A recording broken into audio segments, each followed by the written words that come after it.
지금은 돈벌 시간 엘리트 앰비션입니다. 오늘 기사를 보고 제 의견을 말씀 좀 드릴 건데, 일단 부동산 뉴스인데 여러분 보세요. 지난해 주택매매 반토막, 월세 거래 비중이 전세보다 많다. 자, 포인트는 지난해, 여기서 말하는 지난해는 2022년을 얘기하는 겁니다. 매매가 반토막이 났다는 거죠. 이게 사실이죠. 10개가 거래가 되면 22년에는 원래가 10개 거래가 됐으면 5개도 거래가 안 된 거예요. 이건 사실이고, 실질적으로 서울은 지금 거래량이 1000개 이하로 떨어지고 있어요. 이게 계속 반복이 되고 있습니다. 원래는 뭐 3000, 6000, 10,000개 이렇게까지 갔던 건데 지금 1000개 이하로 계속 되고 있습니다. 제가 지난번에도 잘 보였다시피 그렇게 거래량이 지금 가뭄이 이어지고 있어요. 근데 더 특이한 건 뭐냐면, 좋은데 월세 거래가 어찌됐건 간에 내가 매매를 안 하면 월세든 전세든 간에 임대를 해서 살아야 되는 건데, 월세 거래 비중이 전세보다 많아요. 22년에 가장 핫했던 이슈가 뭐였냐면, 이 전세 시장에서 이 깡통 전세, 역전세 이런 것들이 화두가 됐어요. 그 빌라왕 사건 아시죠? 빌라왕 사건. 이 빌라왕 사건을 필두로 예를 들어서 서울시 강서구 화곡동 쪽에 있는 빌라촌이 좀 있는데, 사실 잘 생각해 보세요. 빌라 죽어가지고 그런 이제 빌라 뭐 전세금 날렸다 어떡하냐 뭐 그런 등등 기사가 되게 많이 떴단 말이에요. 자, 보시면은 지금 현재 시점에서 내가 아는 동생이나 아는 신혼 부부가 결혼했어. 결혼할 거고 결혼 예정이고 집을 하나 얻으려고 그래. 근데 강서구 화곡동에 빌라를 이제 들어가려고 해요. 그러면은 내가 아는 사람이 거기 들어가려고 했어. 그럼 어떻게 하겠어요, 여러분? 솔직하게 뜯어 말릴 것 같은데. 나라도 뜯어 말릴 것 같고, 야 지금 미친 거 아니냐, 지금 뭐 그게 보증금이 얼마든 간에 뭐 1억이든 2억이든 3억이든 4억이든 5억이든 간에 지금 뜯어 말릴 것 같잖아요. 그죠?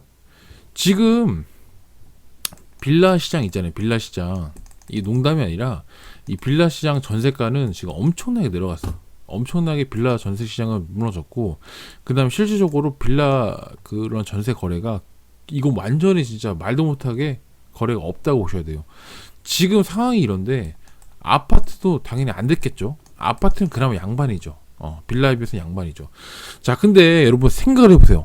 지금 완전히 빌라 전세가 무너졌고, 실질적으로 이런 우리가 여론이 그렇게 형성이 되는 게 엄청 무섭잖아요. 솔직히 말해서 주변 사람 다 말릴 거라지.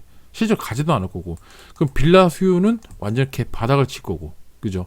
그러면 내가 어딘가를 살아야 되는데, 매매도 없어. 매매도 안 해. 그러니까 금리는 올랐어. 그래서 월세 가는 거 치는데, 월세가 오르는 것도 여러분 보시면 한계가 있어요. 한계가 있다고요. 한계. 천년 만년 계속적으로 오를 수가 없다고요. 그러면 이런 식으로 흘러갈 가능성이 높습니다.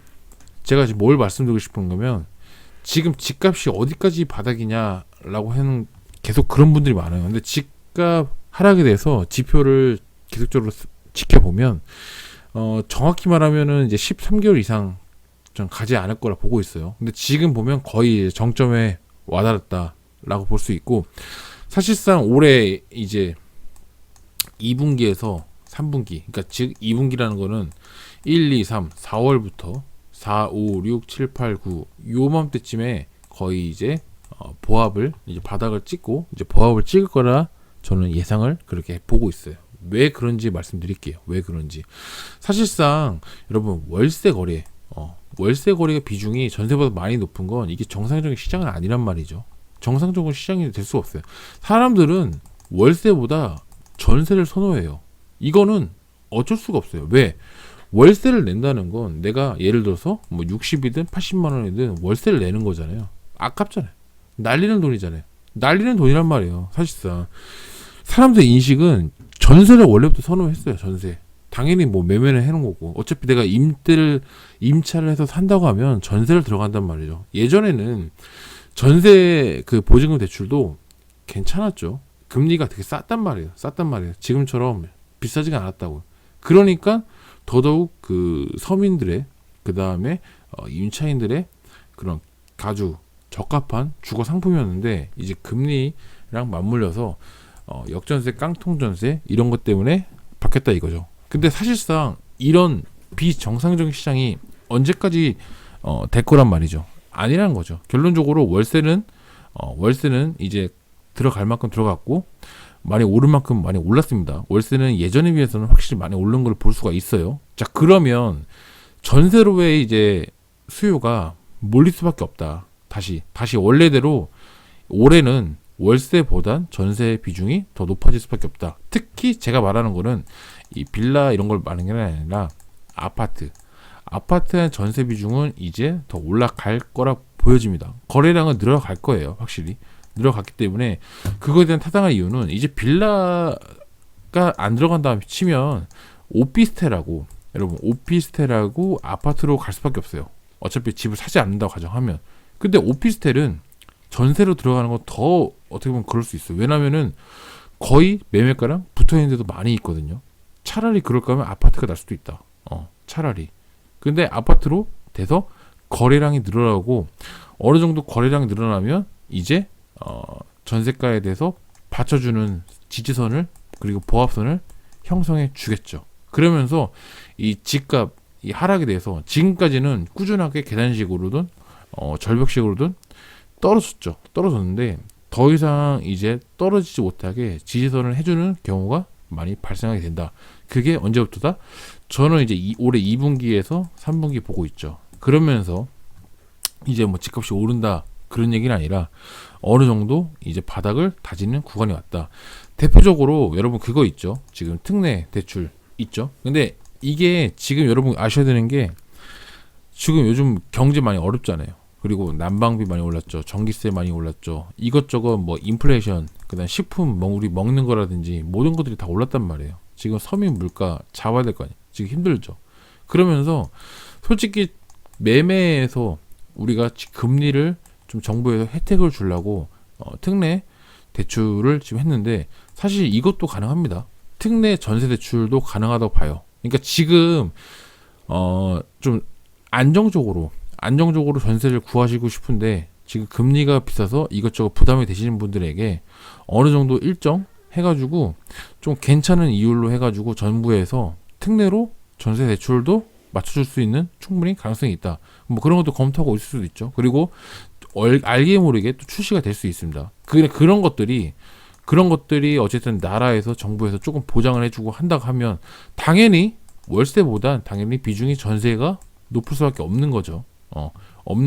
그리고 전세 시장으로 사람들이 이제 아파트, 특히 이제 빌라보다는 아파트 시장을 몰리겠죠. 빌라는 거의 이제 지금에서 완전히 이제 거래량이 죽었다고 봐야 되는 거고, 아파트 시장으로 몰리게 되면 다시 빌라가 아니라 아파트 시장으로 몰리게 되면 아파트 전세 거래량이 늘어나겠죠. 그는 어쨌든 거래량이 늘어난다는 자체는 사람들이 아파트에 공급이 있고 수요가 있으면 그러니까 수요가 몰린단 말이죠. 전세에 대한 수요가 몰리게 되면 아무래도 더 이상 전세 가격 시세는 내려갈 수가 없다는 거예요. 지금 충분히 많이 내렸고 그동안 거품이라고 해서 사람들이 집값도 내려갔지만 전세 시세도 좀 내려갔죠. 여기까지인 거예요. 제가 말한 포인트는 여기까지라는 거죠. 거래량이 수요가 늘어났기 때문에 더 이상 하방적으로 내려갈 가능성이 굉장히 작다. 전세 시장은 그렇다는 거예요. 전세 시장은 그렇기 때문에 이제 보합세를 띄우고 있겠죠. 그러면 어떻게 되겠죠? 전세가 보합세를 띄고 있으면 더 이상 매매 가격은 하락하지 않습니다. 하락하지 않고 어느 적정거리 유지를 하겠죠. 그러고 나서 이제 아파트 값이 이제 오르냐 아니면 이 상태로 계속 가느냐라는 건 지역마다 편차가 다릅니다. 제가 다시 한번 얘기할게요. 지역마다 편차가 다릅니다. 이대로 쭉 갈 수도 있어요. 이대로 그러니까 오르지도 않고 내리지도 않고 그냥 이 상태로 가는 지역도 있을 수 있고요.